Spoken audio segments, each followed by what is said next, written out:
Dans l'actualité aujourd'hui, le marché de l'emploi repart. En tant que manager, Et le bonheur dans tout ça. On dit qu'il y a des frontières entre l'amitié et l'amour, la courtoisie et l'amitié, mais aussi et surtout entre le travail et la vie privée. Et lorsque ces dernières sont franchies, cela peut vite devenir dangereux, notamment pour votre santé mentale. Encore faut-il en être conscient.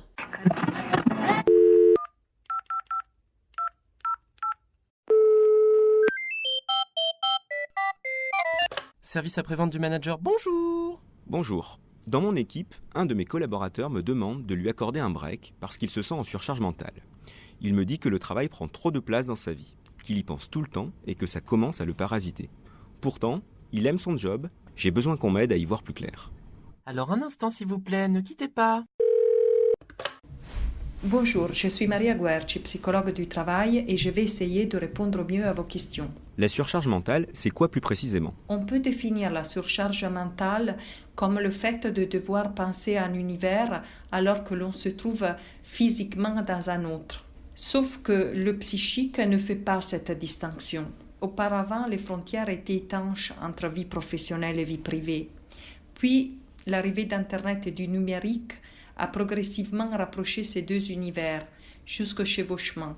D'autre part, de nouveaux modes de travail deviennent de plus en plus répandus, comme le télétravail, qui a apporté beaucoup d'avantages, tels que la réduction de temps de transport, plus d'autonomie, plus de liberté d'organisation, mais également des points de vigilance, comme le risque d'isolement, la perte d'esprit d'équipe et également la difficulté à séparer la vie professionnelle et personnelle. Dans le même lieu convergent désormais les deux univers, rendant poreuses les frontières. Du coup, il va falloir rétablir nous-mêmes ces frontières, des frontières symboliques qui nous aident à séparer le travail du hors-travail. Est-ce que les hyperconnectés sont plus exposés à la surcharge mentale ? Alors, pas forcément, parce que chacun a son équilibre et gère son équilibre. On voit par exemple que les nouvelles générations qui sont nées à l'ère du digital fonctionnent différemment par rapport à leurs aînés. Ces personnes peuvent combiner plusieurs tâches en même temps, plusieurs missions, plusieurs jobs à la fois.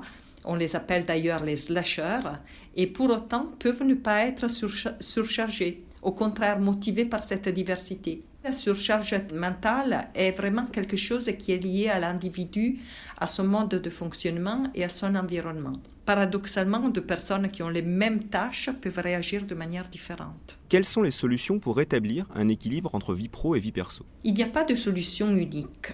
Cela dépend du contexte de la personne et bien sûr de son environnement.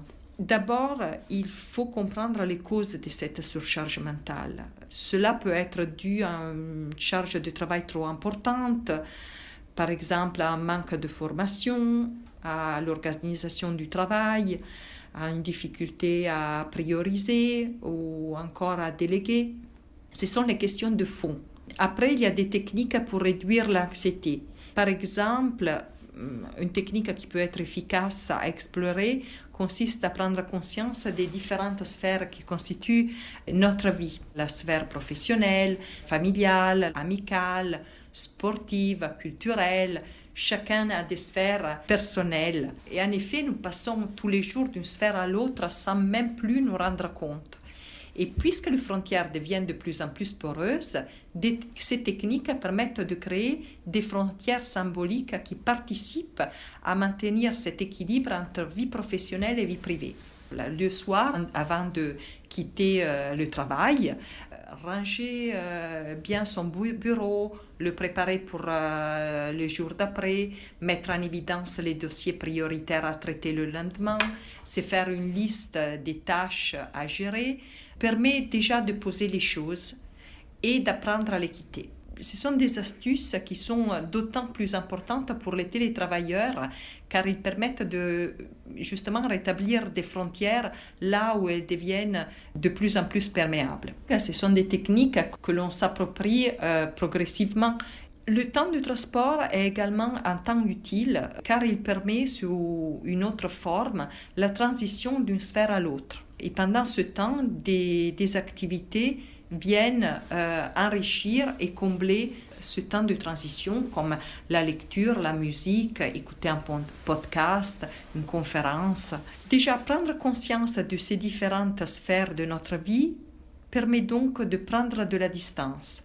Comment détecter les personnalités les plus sujettes à la surcharge mentale? Faire des points réguliers avec leurs salariés, les écouter, instaurer un vrai dialogue sont les essentiels du management. Aussi, encourager les échanges en équipe, vivifier le collectif, échanger sur les pratiques de métier, chercher à trouver les solutions ensemble afin que chacun puisse se les approprier.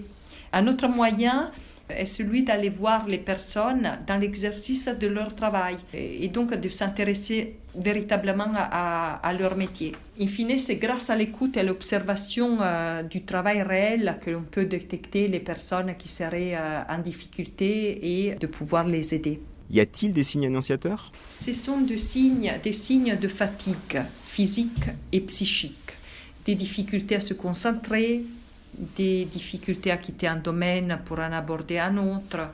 Ce sont les premiers signes avant-coureurs qui doivent alerter. Des signes de fatigue, d'irritabilité, de repli sur soi.